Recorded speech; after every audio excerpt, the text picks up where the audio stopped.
uh, our Pastor Lee, will lead teaching, a short teaching, and whatever needs, and a prayer. And I hope you all agree. Is it? Yes. There's a lake of prayer. That's nice. So just to the east, you can see the hills of Galilee, which is to my left, your right. Sea of Galilee, you can see the cliff of Arbel. Jesus, after being rejected from Nazareth, walked down along the valley of the Doves, reached an area called Magdala, Mary Magdalena, and did his walked along that shoreline where he called Peter, "Come follow me," and the visions of men, and reached Capernaum. We haven't been yet to Capernaum. I don't know if you all been, but will be, for most of us, I believe, our next visit at Capernaum, which was the center of Jesus' ministry for nearly 3 years. Yeah, the antiquities of Capernaum. From Capernaum, he walked different destination. He walked north towards as far as Caesarea Philippi. Walked also towards Tyre, northwest. A lot of communities which do not cease to exist are around this area.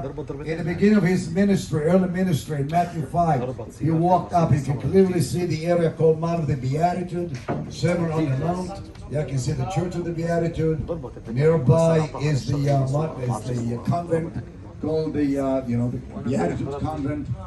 Other sites, the primacy, and the Church of Multiplication of Love and Ephesians, the traditional sites, are on the northwest of the lake. And one of the occasion, Jesus sailed to the other side of the lake, which is east. And above the lake is that mountain range, is the Golan Heights. The Golan Heights, and reached the area where he healed the man who was possessed by demons. It's amazing to see that most of Jesus' teaching took place in relatively only 1/3 of the lake along the shore. All right? Tiberias, which will be afterwards Tiberias City, which was built 2,000 years ago. Some of you like to stay in Tiberias.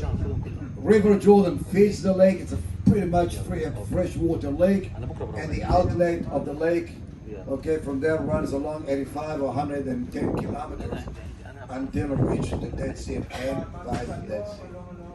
Okay?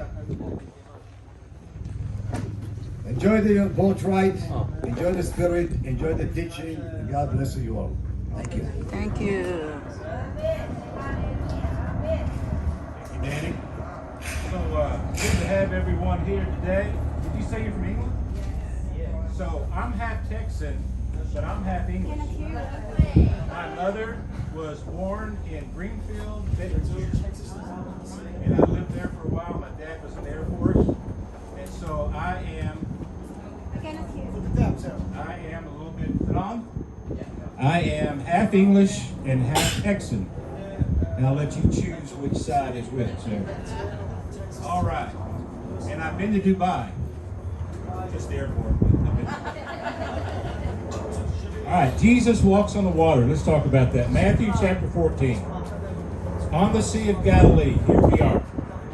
Immediately after this, Jesus insisted that his disciples get back into the boat and cross to the other side of the lake.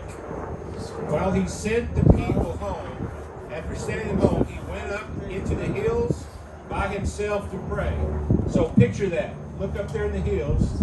And so he went up there into the hills to pray by himself. Night fell while he was there alone. Meanwhile, the disciples were in trouble far away from the land, for a strong wind had risen, and they were fighting heavy waves. About 3 o'clock in the morning, Jesus came toward them walking on the water. When the disciples saw him walking on the water, they were terrified. In fear, they cried out, "It's a ghost." But Jesus spoke to them at once. "Don't be afraid," he said. "Take courage, I am here." Then Peter called to him, "Lord, if it's really you, tell me to come to you walking on the water." "Yes, come," Jesus said. So Peter went over the side of the boat. You're sitting on the side of the boat. You can see the side of the boat. Anybody ready to jump over? Oh. But Peter did. Peter went over the side of the boat and walked on the water. He walked on the water toward Jesus. But when he saw the strong wind and the waves, he was terrified and began to sink. "Save me, Lord." Jesus immediately reached out and grabbed him. "You have so little faith," Jesus said. "Why did you doubt me?" When they climbed back into the boat, the wind stopped. When the disciples worshiped him, "You really are the Son of God," they exclaimed. "You really are the Son of God." That's what they experienced, that he really was the Son of God.